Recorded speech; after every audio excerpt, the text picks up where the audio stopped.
Deep in the forgotten hollows of eastern Kentucky, where the mountains rise like ancient guardians and the fog clings to the valleys like secrets too heavy to lift, there existed a family that time itself seemed determined to hide. The year was 1994, when social workers first stumbled upon what would become known as the Harper case, a discovery that would shake the foundations of everything they thought they knew about isolation, survival, and the devastating price of bloodline preservation. The Appalachian Mountains have always harbored stories that polite society prefers to ignore, but nothing could have prepared investigators for what they found that cold November morning when they followed a dirt road that hadn't appeared on any map since 1952. Martha Louise Harper was 17 years old when authorities removed her from the only home she had ever known. A dilapidated structure barely clinging to the side of Clinch Mountain, accessible only by a treacherous path that wound through dense forest for nearly 3 miles. She was the youngest of 9 children born to a family that had lived in complete isolation for over 4 generations. The Harper family tree wasn't a tree at all.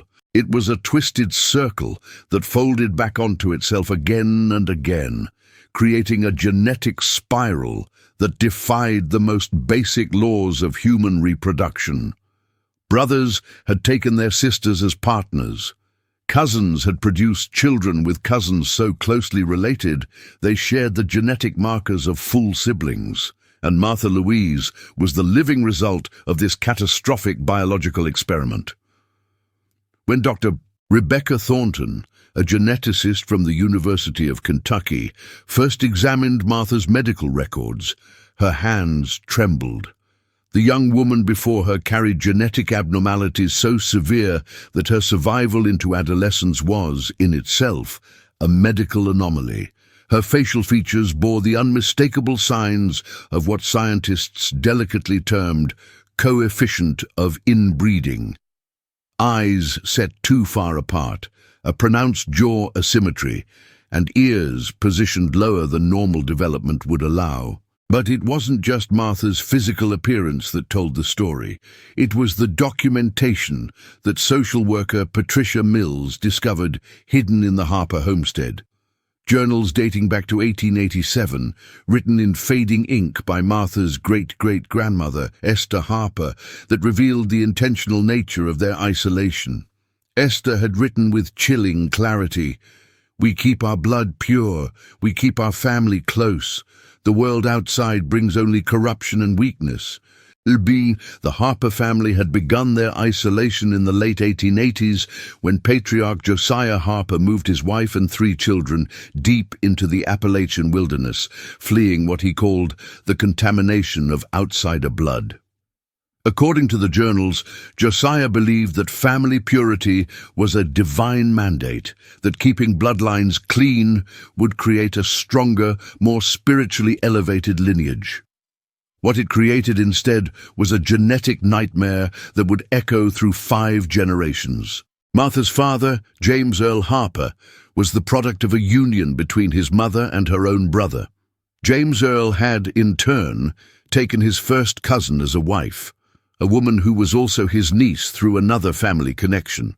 Their children, including Martha, carried genetic loads so heavy that 3 of her siblings hadn't survived past infancy, their tiny bodies unable to sustain life with organs that had formed incorrectly in the womb.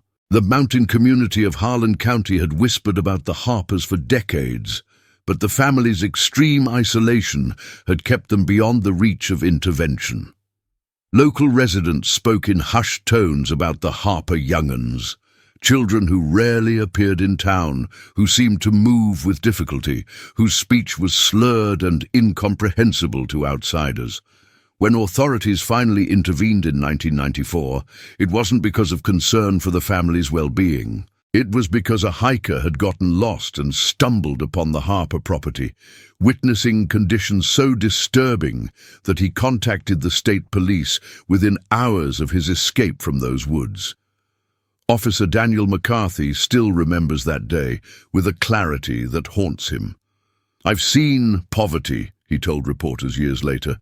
"I've seen neglect, but what I saw in that house wasn't just poverty. It was like stepping into a different century, a different world, where the normal rules of human society had been suspended entirely. The house itself was a structure of rotting wood and rusted metal, patched together with materials scavenged from the forest.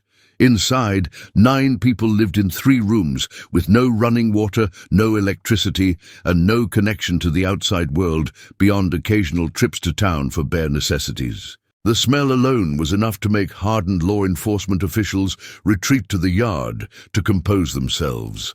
But it was the family dynamics that truly disturbed the investigators. The children, ranging in age from 4 to 17, showed clear signs of severe developmental delays. Most couldn't speak in complete sentences. Several displayed physical deformities that made movement painful and difficult.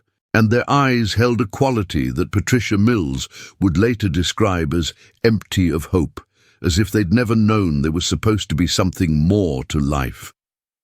Martha Louise was different. Despite her physical challenges, despite the genetic burden she carried, there was something in her gaze that suggested intelligence trapped behind layers of isolation and deprivation. When Patricia approached her that first day, Martha didn't run like her siblings. She stood still, watching with an intensity that was almost unnerving. "Are you here to take us away?" Martha asked, her words slow and carefully formed, as if each syllable required tremendous effort. Patricia nodded, unable to speak past the lump in her throat. Martha's response would stay with Patricia forever. "Took you long enough. Confira se já é inscrito neste canal, porque as histórias que revelamos aqui são as que ninguém mais tem coragem de contar. Os segredos que mudam tudo o que você pensava saber sobre a humanidade." The removal of the Harper children from Clinch Mountain marked the beginning of an investigation that would span 3 decades and uncover one of the most extensive cases of multi-generational family isolation in American history. Dr. Thornton's genetic analysis revealed that Martha Louise Harper had a coefficient of inbreeding of 0.38, a number that should have been impossible for a living human being. To put this in perspective, children born to first cousins typically have a coefficient of 0.0625. Children born to siblings have a coefficient of 0.25. Martha's number indicated that her parents were more closely related than full siblings, a genetic relationship so tight that it created a cascade of health problems that affected every system in her body. She had been born with a congenital heart defect that somehow her body had compensated for. Her kidneys functioned at barely 40% capacity. Her bone structure showed abnormalities that caused chronic pain with every movement. And her cognitive development, while remarkably intact given her circumstances, showed deficits in areas that would make integration into normal society extraordinarily difficult. But Martha was one of the lucky ones. Her brother, Thomas, age 14 when removed from the home, was blind in one eye and deaf in both ears. Her sister Sarah, age 9, had severe spinal curvature that had gone untreated her entire life, leaving her in constant agony. The youngest child, 4-year-old David, couldn't walk and had the cognitive function of an infant, despite his age. The state of Kentucky placed the Harper children in specialized care facilities, separating them for the first time in their lives. The trauma of separation compounded the trauma of their upbringing, and several of the children regressed significantly in those early months, losing what little speech and social skills they had developed. Martha was placed in a group home in Lexington, 200 miles from the only world she had ever known. The transition was devastating. She spent her first 3 weeks refusing to eat, huddled in a corner of her assigned room, rocking back and forth in a motion that caregivers recognized as a self-soothing behavior developed in her years of isolation. Dr. Amanda Richardson, a psychologist specializing in trauma, was assigned to Martha's case. Their first session consisted of 45 minutes of silence, with Martha staring at the wall while Amanda simply sat, offering quiet presence without demands or expectations. It took 6 months before Martha spoke more than a few words at a time. When she finally began to share her story, what emerged was a narrative so disturbing that Amanda had to take frequent breaks to compose herself. Martha described a childhood where the concept of individual identity barely existed. In the Harper household, children were not individuals with names and personalities. They were simply the young-uns, interchangeable units whose primary purpose was to continue the family line. Privacy was non-existent, personal possessions were forbidden, and the notion that one might have desires or dreams separate from the family's collective existence was not just discouraged, it was incomprehensible. "We didn't know we were different," Martha explained in one session, her words halting but clear. "We thought everyone lived like us, close, together, family only. When Papa told us the outside world was evil, we believed him because we had no reason not to." Papa, James Earl Harper, ruled the household with absolute authority. His word was law, his interpretation of the Bible was gospel, and his belief in the sanctity of bloodline purity was the foundation upon which every decision was made. He selected which siblings would partner with, which determining reproductive pairings with the cold calculation of a livestock breeder. Martha's mother, whose name she knew only as Mama, had given birth to 14 children over the course of 22 years. 9 survived past infancy. Of those 9, 3 would die before reaching adulthood from complications related to their genetic conditions. Mama herself had died when Martha was 12, her body simply giving out after years of malnutrition, repeated pregnancies, and untreated medical conditions. The death of her mother was Martha's first clear memory of questioning the world she lived in. "When Mama died," she told Dr. Richardson, "Papa didn't cry, he didn't pray. He just said she had served her purpose, and now the older girls would take over her duties, like she was nothing more than a tool that had broken." That was when Martha began to understand, in some deep and wordless way, that something was terribly wrong with her family. She started paying attention to the way Papa looked at her older sister, Elizabeth, who was 13 at the time.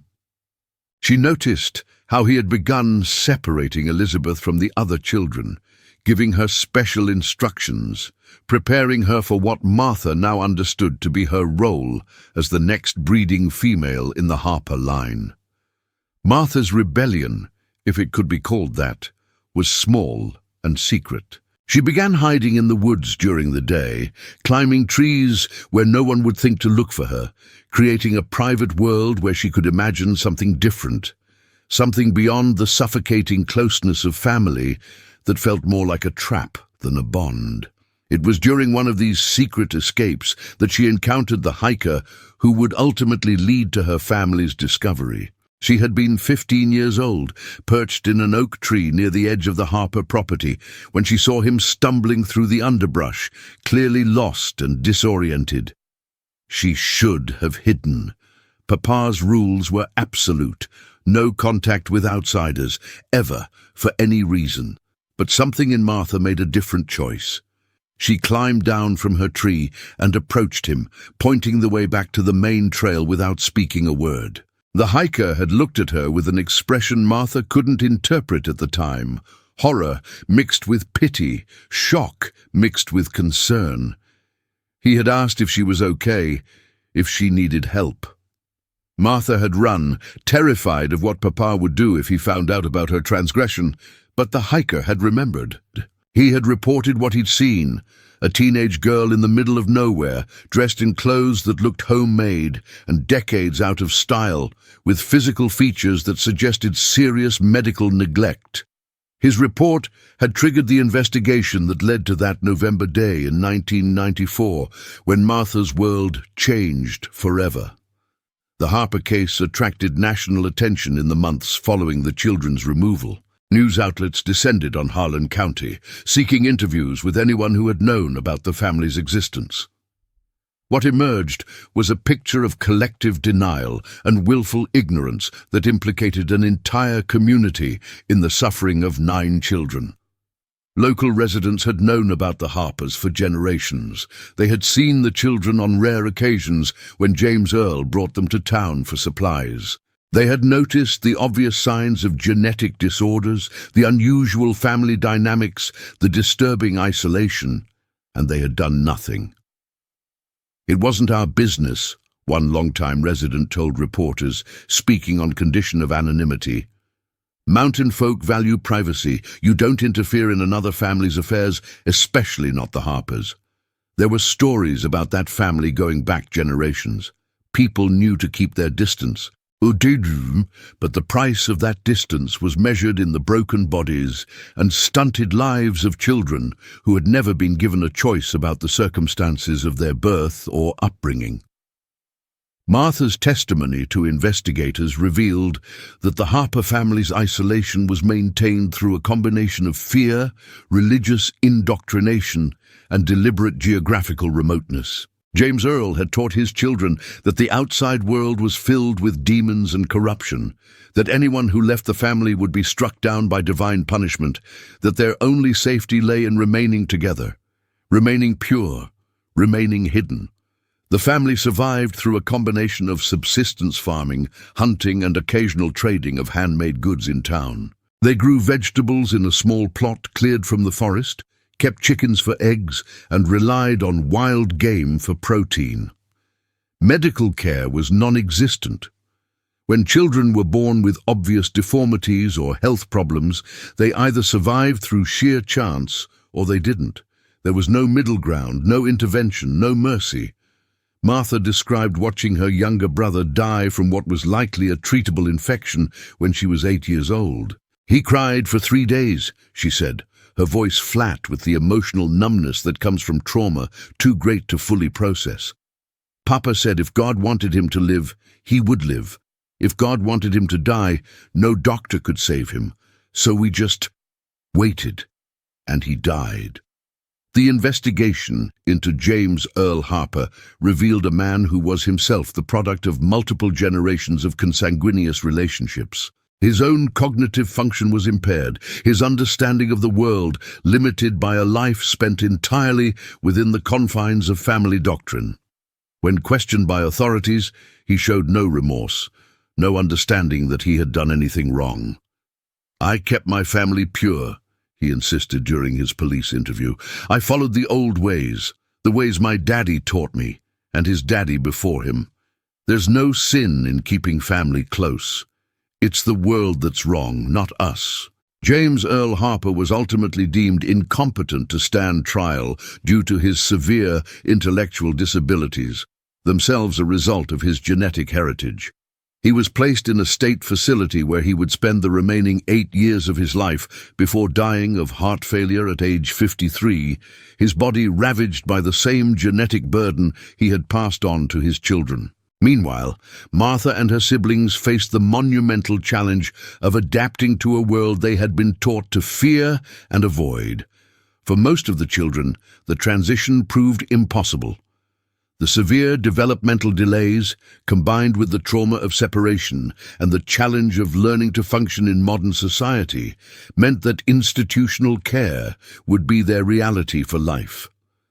But Martha was different. Despite everything working against her, despite the genetic lottery she had lost before birth, despite the isolation and deprivation of her formative years, something in Martha Harper refused to give up. She worked with her therapists, struggled through remedial education, learned to navigate social interactions that felt alien and terrifying. Dr. Richardson would later describe Martha as one of the most resilient individuals she had ever encountered. "She had every reason to give up," Dr. Richardson explained in a documentary about the case. Her body was failing her, her mind had been filled with lies and fear, and she was trying to learn in months what most people spend 18 years developing. But she kept trying. Every single day she kept trying. By 1997, 3 years after her removal from Clinch Mountain, Martha had learned to read at a sixth-grade level. She could write her own name, perform basic mathematics, and engage in simple conversations about topics beyond her immediate experience. These achievements, modest by typical standards, represented a monumental victory over the circumstances of her birth. It was during this period that Martha began to speak more openly about her experiences, contributing to research studies about the effects of extreme isolation and consanguinity on human development. Her willingness to share her story, painful as it was, helped scientists better understand the profound impact of both genetic and environmental factors on human potential. But Martha harbored a secret that she hadn't shared with anyone, not even Dr. Richardson. Before she was removed from the Harper homestead, before the authorities came, she had hidden something in the woods near her family's property. Journals and documents that her great-great-grandmother Esther had written, materials that Martha had discovered as a child and secretly read over the years. These documents contained information that would change everything researchers thought they knew about the Harper family. And Martha was waiting for the right moment to reveal them. If you're watching this story and feeling the weight of Martha's struggle, comment below, "Martha deserved better. Let her story be heard, let it matter, because silence is what allowed this to happen in the first place." The year 2024 marked 30 years since Martha Louise Harper's removal from Clinch Mountain. She was now 47 years old, living in a supervised apartment in Lexington with part-time support from social services. Her health remained fragile. The genetic burden she carried ensured that every day was a struggle against her own body's limitations. But she was alive, and more importantly, she was ready to tell the complete truth about her family's history. Martha contacted Dr. Rebecca Thornton, the geneticist who had first examined her 3 decades earlier, and requested a meeting. Dr. Thornton, now semi-retired but still actively researching genetic disorders, agreed immediately. She had followed Martha's progress over the years with a mixture of professional interest and personal admiration for the young woman's tenacity. When they met at a quiet cafe in downtown Lexington, Martha carried a weathered backpack that she placed carefully on the table between them. "I need to show you something," Martha said, her speech still slow but much clearer than it had been in 1994. "Something I should have shared a long time ago, but I wasn't ready. I needed to understand it myself first." From the backpack, Martha withdrew a collection of journals wrapped in plastic to protect them from moisture and decay.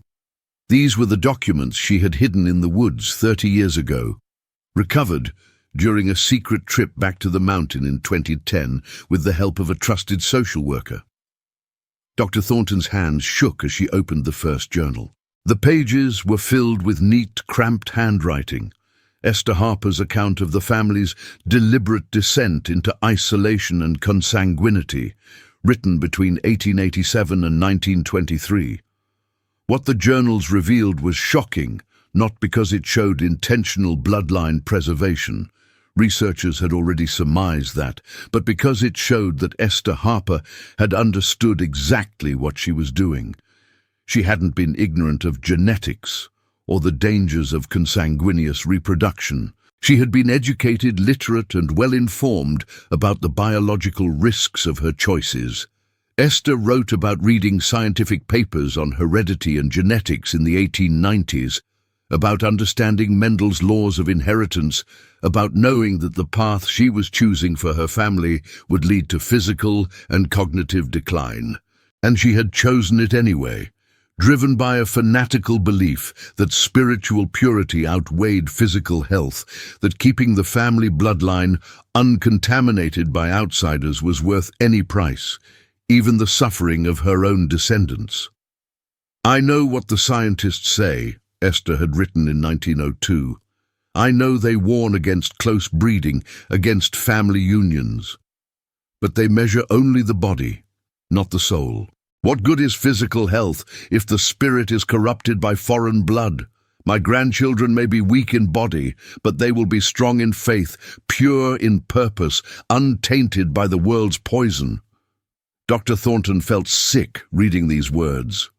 Esther Harper had made an informed choice to condemn multiple generations to suffering, disability, and early death in service of an ideology that valued abstract purity over human well-being.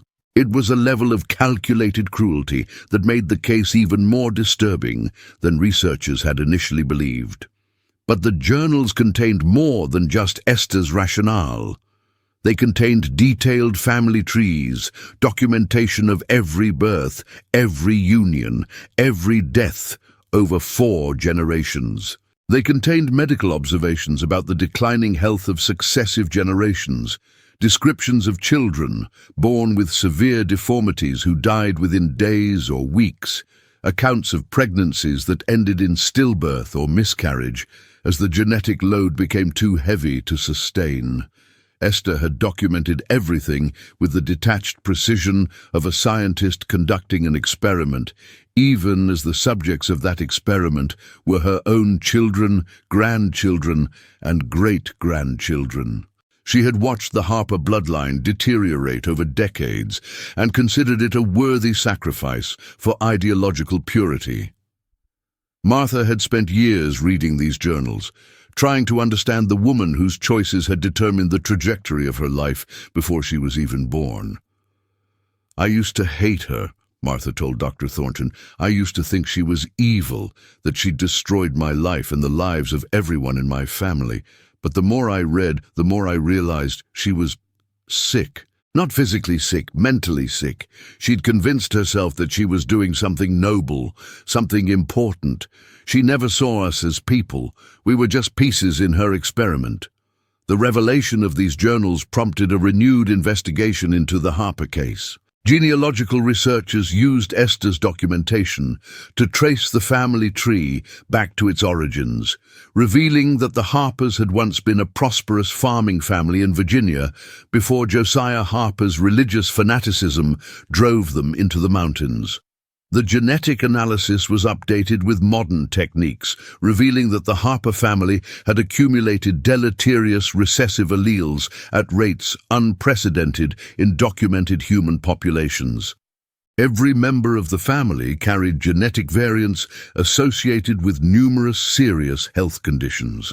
The miracle wasn't that so many Harper children had died young. The miracle was that any had survived at all. Martha's own genome became a subject of intense study with her permission. Scientists found that she carried variants associated with at least 17 different genetic disorders, any one of which could have been fatal if circumstances had been slightly different.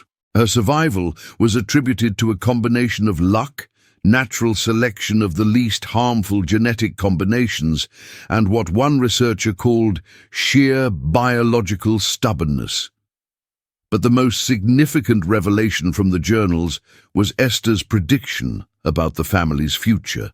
In her final entry, dated 1923, just before her death at age 71, she had written, "I know this path leads to extinction.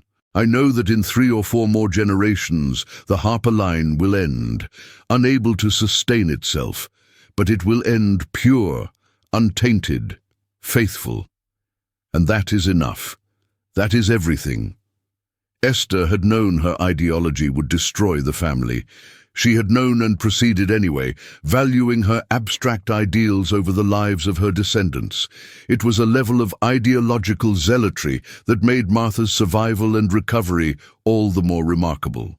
"She tried to break us," Martha said, her voice strong despite the emotion behind the words. "She tried to turn us into something less than human, just tools for her sick vision. But she failed. I'm still here. I'm still a person. I'm still human, no matter what my genetics say."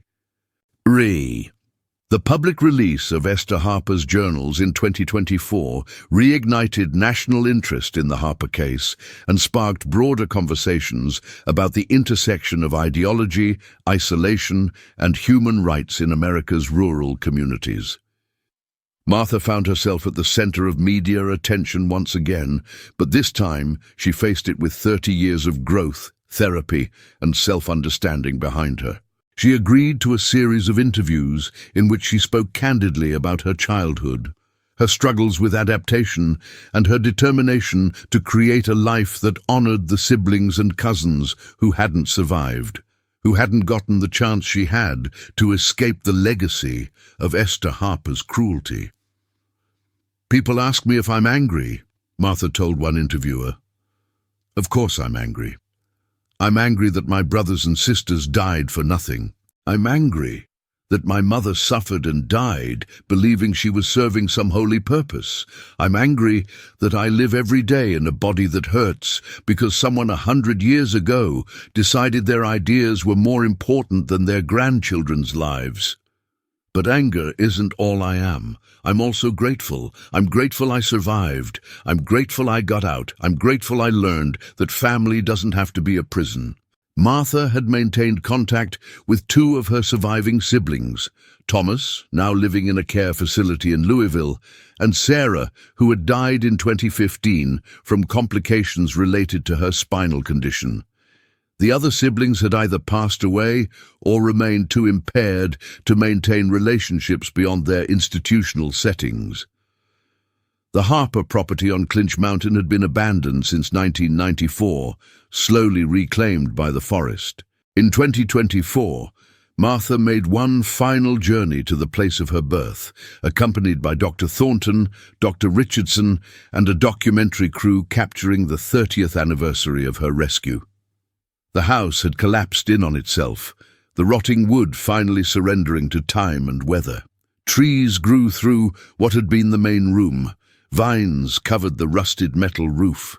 Nature was erasing the physical evidence of the Harper family's existence, returning the land to wilderness as if the tragedy that had unfolded here had never happened.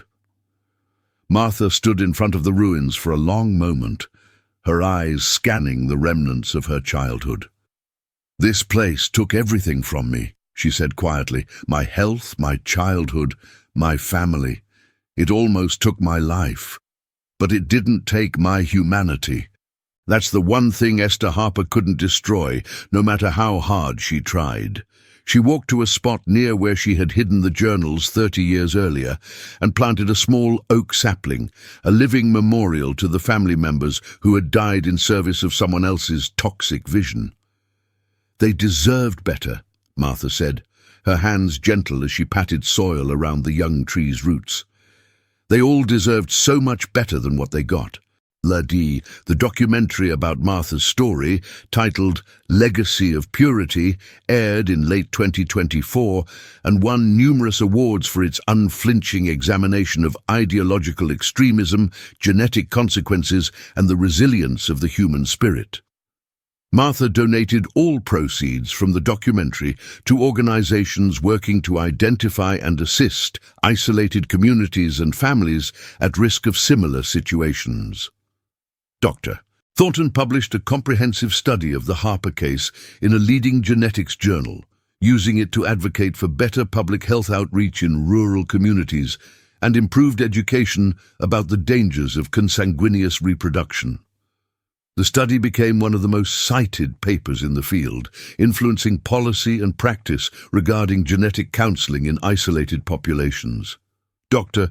Richardson wrote a book about trauma recovery using Martha's journey as the central case study, demonstrating that even the most severe developmental and psychological damage can be partially overcome with appropriate support, time, and the individual's own determination to heal. Martha herself became an advocate for children in isolated or high-control family situations, speaking at conferences and training sessions for social workers and law enforcement about the warning signs of extreme isolation and the importance of intervention even when communities resist outside involvement.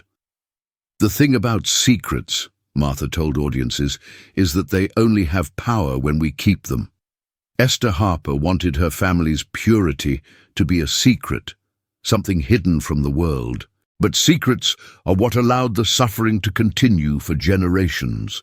When we shine light on these dark places, when we tell the truth about what happened and why it was wrong, we take away the power of the people who use isolation and ideology to hurt others.